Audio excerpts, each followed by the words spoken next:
তুই চুপ থাক। বাবা বাবা এই দেখো রাস্তায় একটা ফোন কুড়িয়ে পেয়েছি। দূরে ওটা কি মনে হচ্ছে তো ফোন,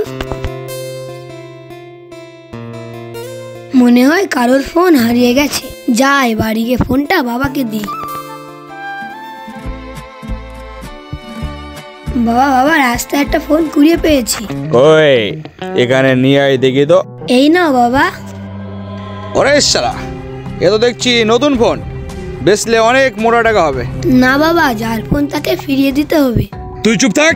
না বাবা, ফোনের মধ্যে অনেক ইম্পর্টেন্ট জিনিস থাকতে পারে, তাই আমাদের ফোনটা ফিরিয়ে দেওয়া উচিত। আর ফোনটা তো আমাদেরও না। যার হয় হোক, কুড়িয়ে পেয়েছি, বেচে দেব। নতুন ফোন বেচলে অনেক টাকা হবে, আর সেই টাকায় মদ খাবো। আচ্ছা বাবা, যদি কোনোদিন জানো তোমার ছেলে স্কুল থেকে বাড়ি ফেরেনি, কেউ আমাকে কিডন্যাপ করে বেঁচে দিয়েছে, তখন কেমন লাগবে? সহ্য করতে পারবে তো? একটু ভেবে দেখো আমার কথা। এই কি কথা বললি খোকা?